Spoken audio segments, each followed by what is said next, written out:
जय हिंद बच्चों। आज हम आ गए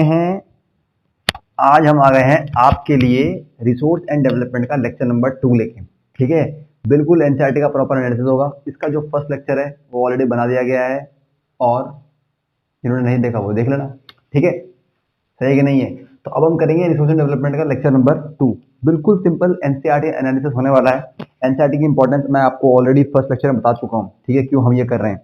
ठीक है, तो देखते हैं, उम्मीद करते हैं इसमें पूरा हम आज का जो लैंड लैंड क्या होता है, मतलब बेसिकली लैंड को हम किस तरीके से यूज करते हैं। ठीक है, इंडिया के अंदर लैंड का डिवीजन किस टाइप से है, फिर हमारा जो लैंड यूज इन पैटर्न है इंडिया में वो किस तरीके से है, लैंड डिग्रेडेशन क्या होता है और किस तरह से हम उससे बच सकते हैं। ठीक है, इस तरह से उम्मीद करता हूं कि मैं सॉइल तक भी पहुंचूंगा। ठीक है, पूरी पूरी कोशिश रहेगी। तो क्या करें, कॉपी खोल लें, ठीक है, और नोट करना स्टार्ट करें। ठीक है, देखिए रिसोर्स एंड डेवलपमेंट, तो रिसोर्स की बात तो हो चुकी है। आज हम बात करेंगे लैंड रिसोर्स की। देखिए, समझने की कोशिश करते हैं यार। लैंड रिसोर्स हमारे लाइफ में एक इतना अटमोस्ट इंपॉर्टेंट का रिसोर्स है जिसकी मतलब हम कभी सोच भी नहीं सकते कि लैंड के बिना अपनी लाइफ को हम इमेजिन कर भी नहीं सकते, पहली चीज। दूसरी चीज, लैंड एक ऐसा एसेट है जिसका मैग्नीट्यूड फाइनाइट है। फाइनाइट मतलब ऐसा नहीं है कि समय के साथ बढ़ेगा। ठीक है, तो जो भी आपके पास लिमिटेड अमाउंट में लैंड है आपको उसको ही प्रॉपर तरीके से यूटिलाइज करना पड़ेगा नहीं करना पड़ेगा, है ना। मतलब आपके पास बिल्कुल लिमिटेड सेट ऑफ रिसोर्सेज हैं when it comes to land, पहली बात। दूसरी बात, अब बात करते हैं कि लैंड रिसोर्स हमको कहाँ कहाँ हेल्प करता है। सबसे पहली चीज, ह्यूमन बींग्स जितनी भी इकोनॉमिक एक्टिविटीज परफॉर्म करते हैं उन सब में मेजर रोल लैंड का ही होता है। ठीक है, तो इकोनॉमिक एक्टिविटीज परफॉर्म करने के लिए हमें क्या चाहिए, सबसे पहली बात हमें लैंड चाहिए, पहली चीज। दूसरी चीज, बिल्कुल डीप नहीं जाऊंगा अभी के लिए, बिल्कुल इसको सिंपल रखेंगे एनसीईआरटी एनालिसिस के लिए। ठीक है, जब डेप्थ में जाने की जरूरत पड़ेगी तो उसके लिए जीएस करके अलग से कॉलम बनाया जाएगा। ये सिर्फ और सिर्फ एनसीईआरटी एनालिसिस है। सही बात है कि नहीं बात है, क्लास 10 एनडीसी के लिए। ठीक है, दूसरी बात, जो लैंड रिसोर्स है वो हमारे वाइल्ड लाइफ और ह्यूमन लाइफ को सपोर्ट करता है। ठीक है, हम सब लोग टेरेस्ट्रियल एनिमल्स हैं। ठीक है, ह्यूमन बींग हो गया और काफी सारे वाइल्ड लाइफ हो गए, तो हम लोगों को बिना लैंड के हम लोग सर्वाइव नहीं कर सकते। तीसरा, वेजिटेशन। ठीक है, कितने सारे इसमें से वेजिटेबल्स निकलते हैं और कितने सारे इसमें से पल्सेस निकलती हैं, मतलब खाने के क्रॉप्स निकलते हैं, वो जितना भी वेजिटेशन है वो सब लैंड सपोर्ट करता है। ठीक है, नेक्स्ट है हमारा ट्रांसपोर्टेशन, ट्रांसपोर्ट सिस्टम। अरे भैया, बस चलती है, ट्रेन चलती है, रिक्शा चलता है, कार चलती है, सब कुछ चलता है ना। तो जितना भी ट्रांसपोर्टेशन सिस्टम है वो भी बिना लैंड के पॉसिबल नहीं है। ठीक है, चलिए अब आते हैं आपका लास्ट लास्ट है आपका कम्युनिकेशन सिस्टम। ठीक है, हमारे ऐसे बहुत सारे कम्युनिकेशन सिस्टम है जिनके बेस सेटअप बनाने पड़ते हैं लैंड पे बहुत बड़ी बड़ी जगहों में। ठीक है, तो उनको भी लैंड रिक्वायरमेंट होता है, तो कम्युनिकेशन सिस्टम भी बिना लैंड रिसोर्स के पॉसिबल नहीं है। तो ये तो हुई लैंड की इंपॉर्टेंस। तो मैं उम्मीद कर रहा हूं कि आपको ये 4-5 पॉइंट लैंड की इंपॉर्टेंस से समझ आएंगे। What is the importance of land in our daily life. ठीक है, हमारी लाइफ के अंदर लैंड की क्या इंपॉर्टेंस है। ठीक है, सही बात है कि नहीं बात है। हाँ, तो बिल्कुल basic basic simple simple point आप तैयार कर सकते हो। अब बात करते हैं इंडिया के अंदर किस तरह से लैंड डिवीजन है। सबसे पहला पार्ट, इंडिया के अंदर अगर आप ध्यान से देखें तो ऑलमोस्ट 43%, इंडिया के अंदर 43%, सही बात है कि नहीं बात है, 43% जो कि एक लैंड प्रोपोर्शन का काफी बड़ा पोर्शन है वो प्लेन्स है।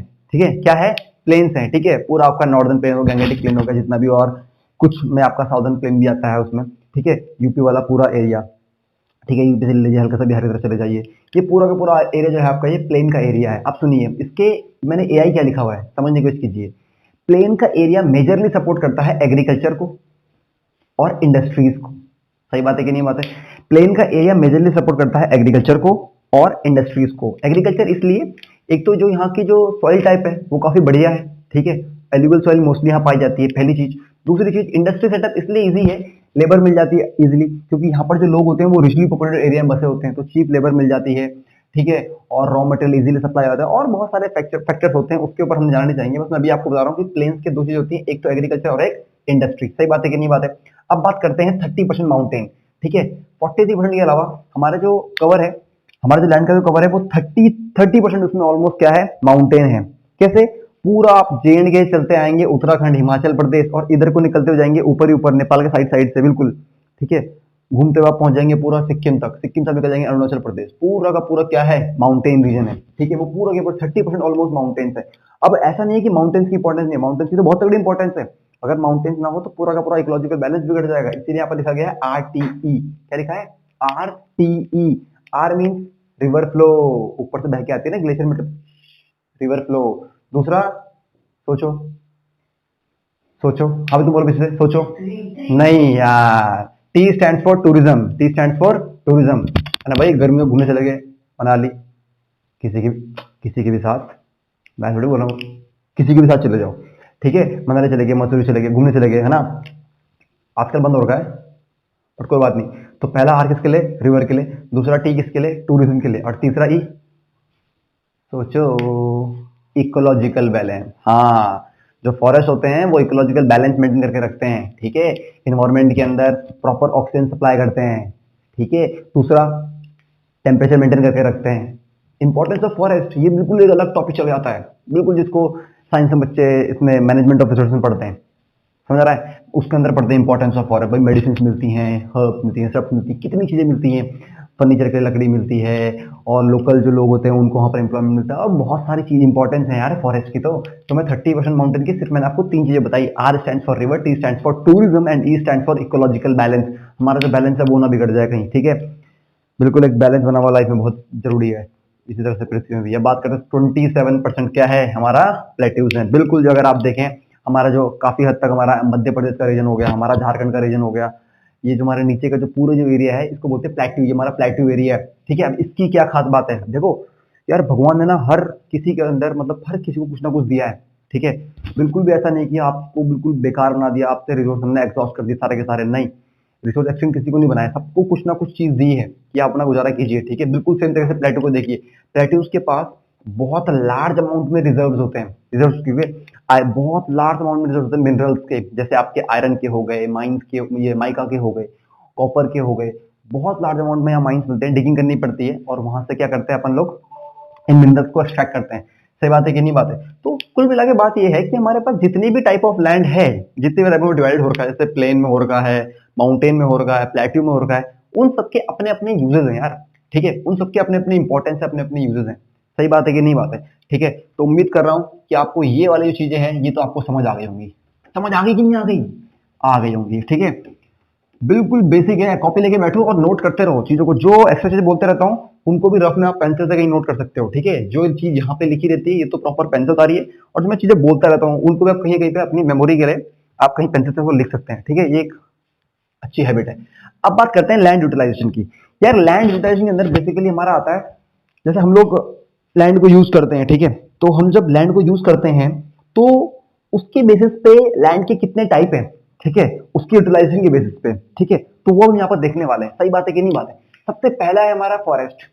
फॉरेस्ट में तो क्या बताया मैंने आपको, मैंने आपको तो पहले आपको जो मैंने मैक्सिमम जो माउंटेन रीजन है वो फॉरेस्ट से कवर है, ठीक है। बट जरूरी नहीं है कि सारा का सारा माउंटेन फॉरेस्ट से कवर हो, प्लेन में भी फॉरेस्ट हो सकते हैं, हो सकते नहीं हो सकते हैं, हाँ।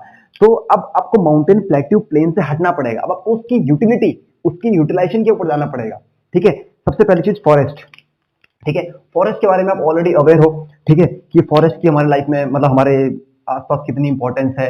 मैंने भी आपको थोड़ी देर पहले समझाया, इकोलॉजिकल बैलेंस मेंटेन करता है, गैसेस का जो प्रॉपर कंसंट्रेशन ऑक्सीजन का वो मेंटेन करता है।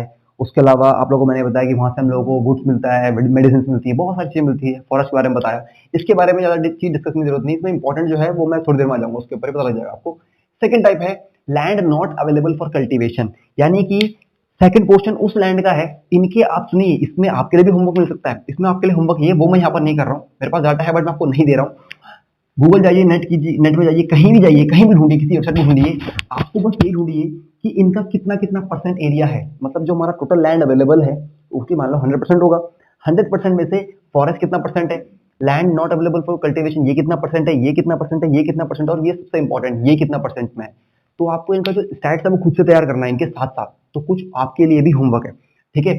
फॉरेस्ट में समझा दिया land not available for cultivation, बिल्कुल बहुत ही इजी। एक तो हमारा होता है बैरन लैंड, बैरन लैंड वो जिसमें क्या होता है, जिसमें हम लोग बिल्कुल भी कल्टीवेशन पॉसिबल नहीं है, बहुत मेहनत करनी पड़ती है, बहुत ज्यादा। उसमें क्या होता है, एक बेसिकली सिल्ट और रॉक की पूरी लेयर जम जाती है क्ले की, तो क्या होता है वहां पे ना तो एरिएशन होता है, ना वहाँ हवा प्रॉपर जा पाती है, ना वहाँ वो जो लैंड होती है ना वो प्रॉपर से क्या करती है, मॉइस्चर होल्ड कर पाती है।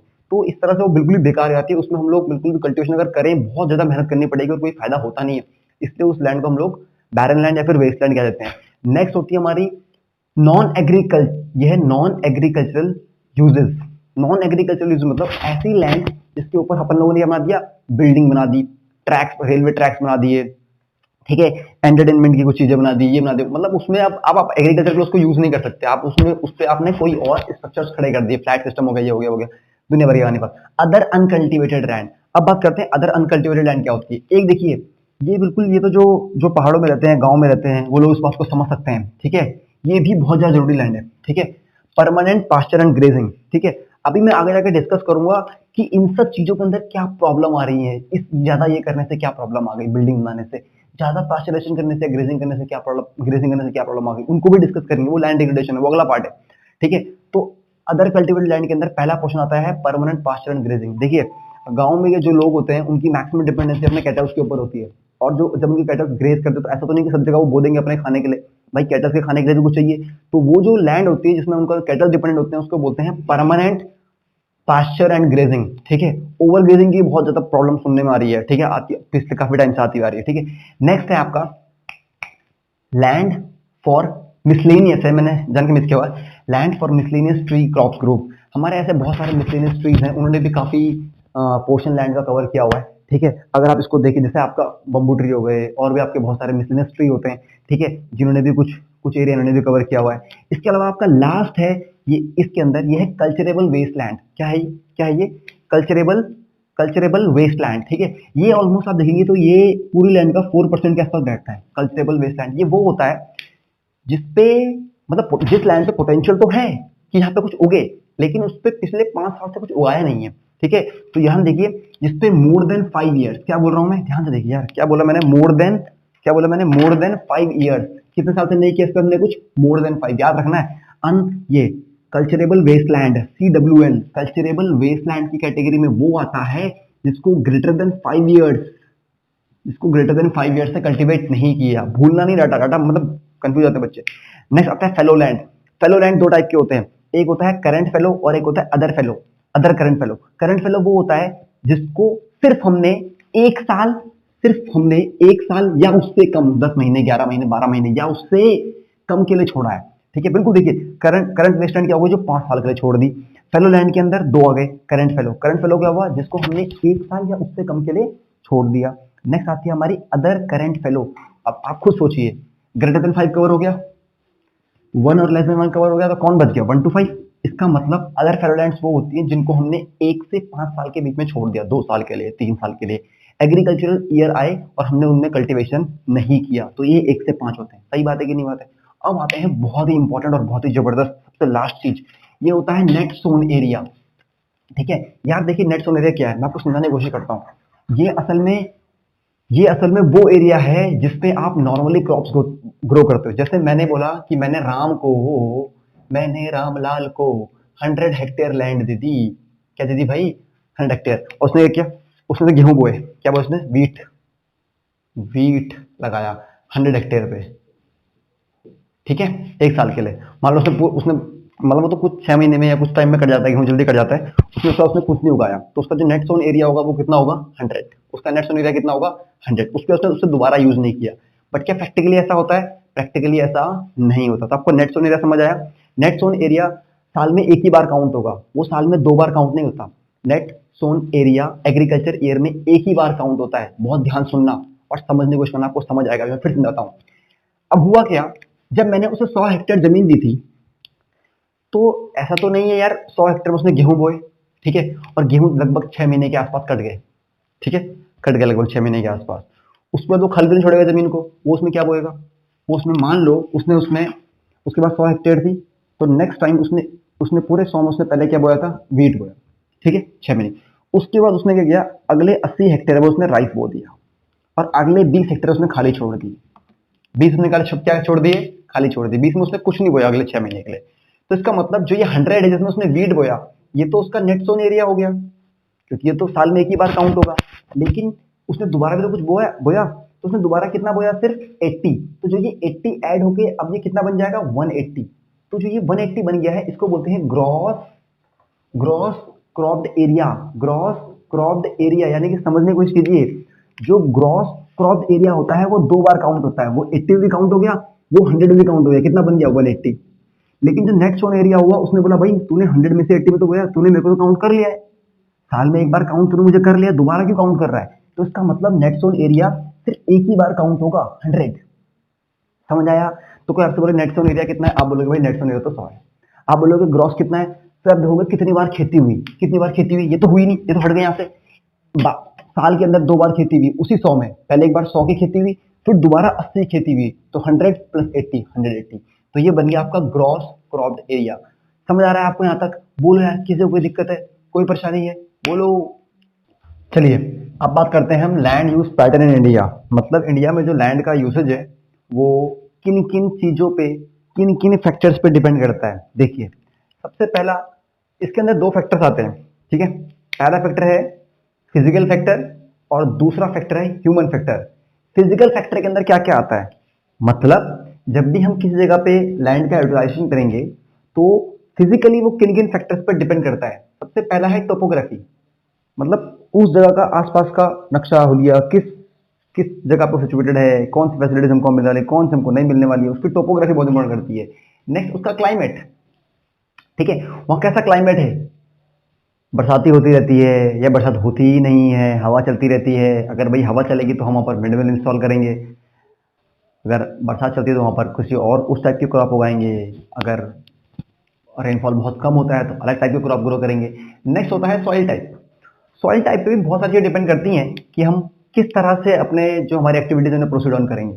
तो एक सॉइल टाइप हो गया, एक आपका क्या बोलो यार, सॉइल टाइप, क्लाइमेट, ध्यान रखना मैंने शॉर्ट में लिखे हुए, topography, T for topography, physical factors के अंदर पहला आ गया टोपोग्राफी, क्लाइमेट और सॉइल टाइप, 3 आगे। नेक्स्ट होता है आपका ह्यूमन फैक्टर। ह्यूमन फैक्टर के अंदर भाई वहाँ कितनी आबादी है उसको बोलते हैं population density, population density. Next होता है टेक्नोलॉजिकल कैपेबिलिटी। अरे भाई साहब अगर हमारे पास वहाँ टेक्नोलॉजी मस्त रापचिक अवेलेबल होगी तो हम वहाँ पर उस हिसाब से अपना जो भी एक्टिविटी स्टार्ट करेंगे। हम देखेंगे भाई हमारी टेक्नोलॉजी ग्रोथ कितनी है वहाँ पर, टेक्नोलॉजिकल कैपेबिलिटी, टीसी।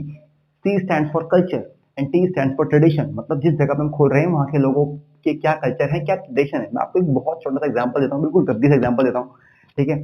अब मान लो आपने एक शोरूम खोला, ठीक है, और आपने शोरूम खोल दिया किसका, साड़ी का, ठीक है, और वहाँ की जो फीमेल है वो साड़ी पहनती नहीं है, वो क्या पहनती है, वो सूट पहनती है, बस पहनती है, वो सूट पहनती है, साड़ी नहीं पहनती, क्या पहनती है, सूट। आपने शोरूम खोल दिया साड़ी का, चलेगा? नहीं चलेगा, क्योंकि आपने जो वहाँ के कल्चर और ट्रेडिशन है उनका ध्यान नहीं रखा। तो हम जो भी एक्टिविटीज करते हैं वो एग्जाम्पल दिया, हम जो भी एक्टिविटीज करते हैं वो डिपेंड करता है वहाँ के कल्चर और वहाँ के ट्रेडिशन पे।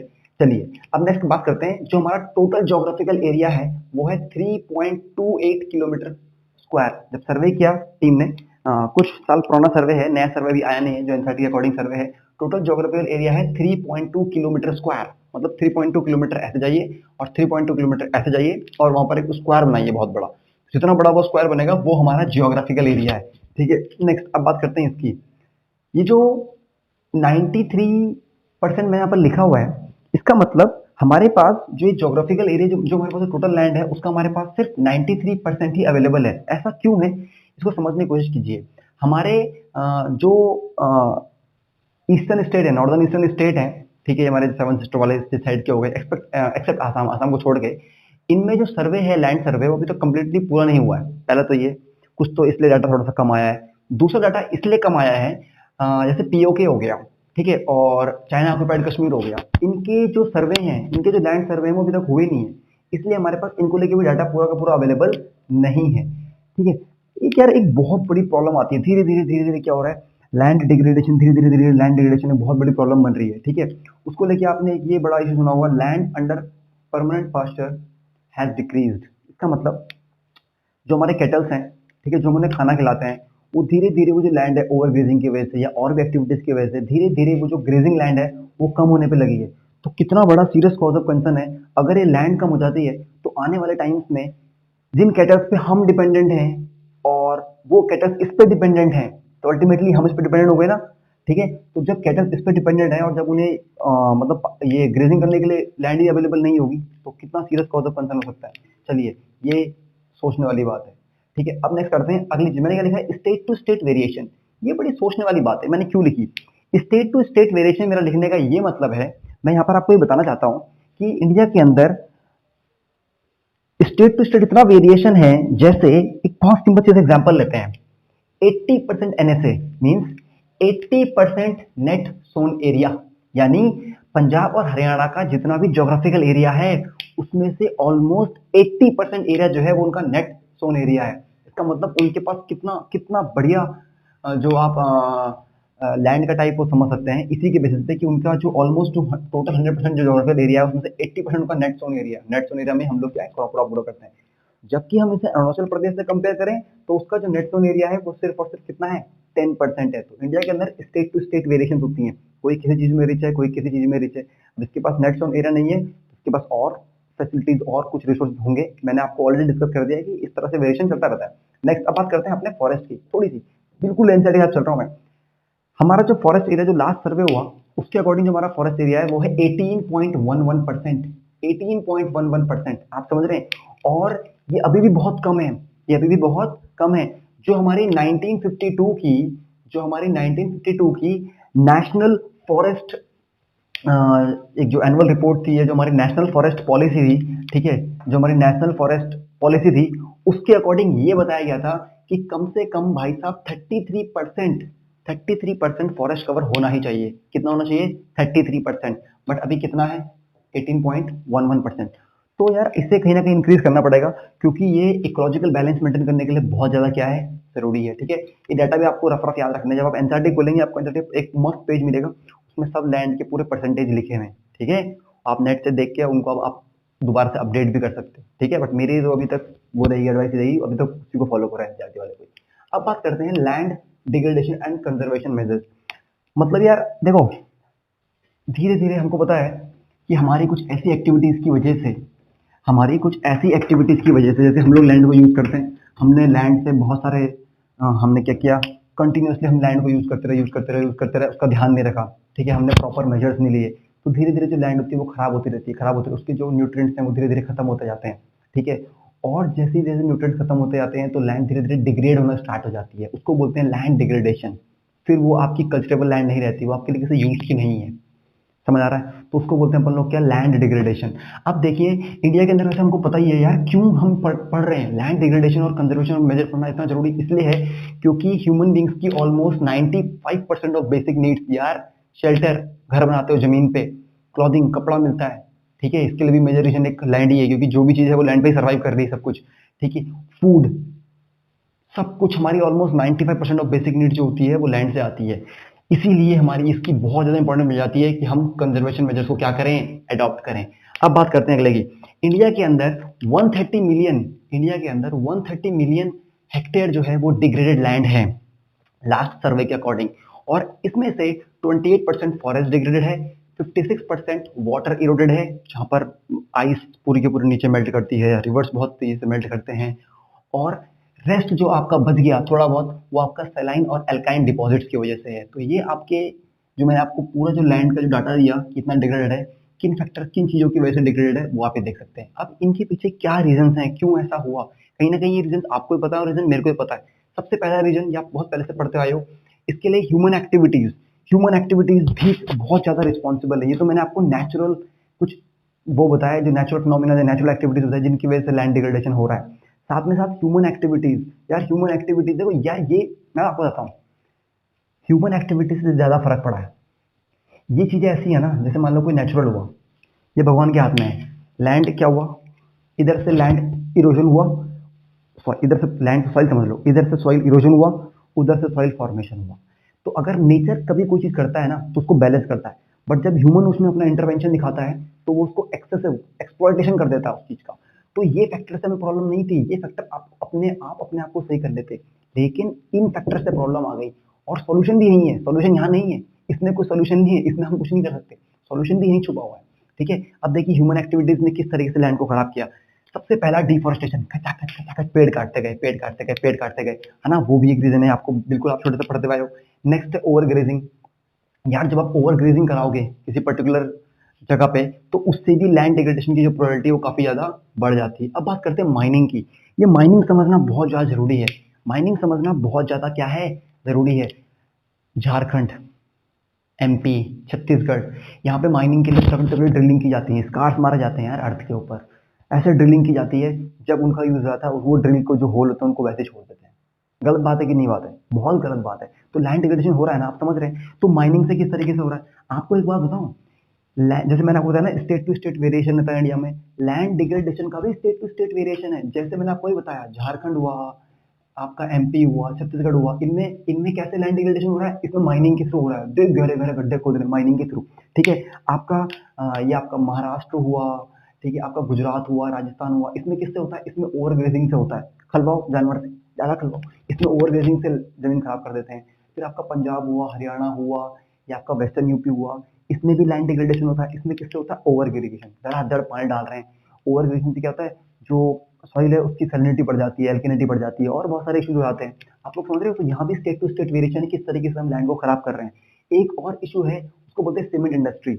यार सीमेंट इंडस्ट्री जब लाइमस्टोन को ग्राइंड करती है, तो उसके जो माइन्यूट पार्टिकल्स होते हैं वो हवा में उड़ते हैं, और कुछ टाइम बाद वो एटमॉस्फेयर में सेटल डाउन हो जाते हैं। जैसे ही वो एटमॉस्फेयर में सेटल डाउन होते हैं, तो जैसे मान लो लैंड थी, ठीक है, तो वो ऐसे सेटल डाउन होते हैं, ऐसे ऐसे ऐसे ऐसे ऐसे, वो पूरी लैंड को ऊपर से ब्लॉक कर देते हैं। क्या कर देते हैं? ब्लॉक कर देते हैं। अब उसमें जो फर्दर है, अब उसमें क्या, एक तो जो नीचे का सॉइल है उसका एरिएशन नहीं होगा, उसमें प्रॉपर हवा हवा मतलब हवा सर्कुलेट नहीं होगी, और उसमें जो वाटर कंटेंट है अंदर वो भी कम जाएगा। तो इस वजह से भी लैंड डिग्रेडेशन है। तो सीमेंट इंडस्ट्री का भी एक बहुत इंपॉर्टेंट रोल है। तो कहीं ना कहीं एक्टिविटीज को हमें कंट्रोल करना पड़ेगा। दूसरा, इंडस्ट्रियल एफ्लुएंट, समझते हैं आप लोग? बहुत सारा इंडस्ट्रियल डिस्चार्ज डाल देते हैं, पानी में डाल दिया, जमीन पे डाल दिया, तो जमीन पूरी तरह से बैरन हो जाती है, बैरन मीन पूरी खराब हो जाती है। पानी में डाल दिया, वाटर पोल्यूशन कर दिया, लैंड पोल्यूशन कर दिया। तो अब जो इस बातों, इन सबके जो कंजर्वेशन मेजर्स मैं आपको बता रहा हूँ, लैंड कंजर्वेशन मेजर्स, अभी कुछ अलग नहीं है ये। कंजर्वेशन मेजर्स जो होते हैं, जो आपने गड़बड़ करी, या आपने गड़बड़ करी ना, तुमने ये बकैती करी, तो इस बकैती को सही करो। तो इनके जो सोल्यूशन है वो भी यहीं छुपे हुए हैं। देखो, सबसे पहला सोल्यूशन डिफोरेस्टेशन का उल्टा, एफोरेस्टेशन। सही बात है, पेड़ लगाओ, पहले काटे अब लगाओ। ओवर ग्रेजिंग, पहले अंधाधुंध कराई, अब उसे मैनेज करो। ऐसा तो भूखा तो मार नहीं सकते ना, करना तो पड़ेगा। जितना खिला रहे हो उतना ही उगने दो, एक बैलेंस बनाओ, प्रॉपर मैनेजमेंट फॉर ग्रेजिंग। सही बात है। नेक्स्ट क्या था? माइनिंग। तो मैंने क्या बोल दिया? Controlled mining. इंडस्ट्रियल एफ्लुएंट्स, तो डिस्पोजल ऑफ एफ्लुएंट्स। उन एफ्लुएंट्स को ऐसा तो नहीं है कि आप डालना तो है नहीं, कहीं ना कहीं तो डालना है ना, तो प्रॉपर उसको मैनेज करो, आपको वहां डालना है। नेक्स्ट है आपकी प्लांटिंग शेल्टर बेल्ट्स। इसमें क्या होता है? पेड़ों की ऐसे पूरी बेल्ट लगाई जाती है जो कि सॉइल को होल्ड करते हैं। ठीक है, बहुत बड़ी बड़ी शेल्टर बेल्ट लगती हैं, तो ये भी एक बहुत अच्छा मेजर है लैंड कंजर्वेशन का। तो मैं उम्मीद कर रहा हूँ कि जो मैंने आज आपको लैंड रिसोर्स के बारे में बताया, ये आपको पूरा का पूरा समझ आया होगा। इससे जो पिछला वीडियो था उसमें रिसोर्स के बारे में बताया गया था, इसमें लैंड रिसोर्स के बारे में बताया गया। जो नेक्स्ट वीडियो है वो बहुत ही इंपॉर्टेंट होने वाला है, उसमें आएगा soil as a resource, alluvial soil, old alluvial, new alluvial, ठीक है, और एरिड सॉइल, लैटराइट सॉइल। ठीक है, सॉइल के बारे में क्या इंपॉर्टेंस है, सॉइल इरोजन क्या होता है, सॉइल कंजर्वेशन कैसे करना चाहिए हमको। सही बात है कि नहीं बात है? तब तक के लिए जय हिंद।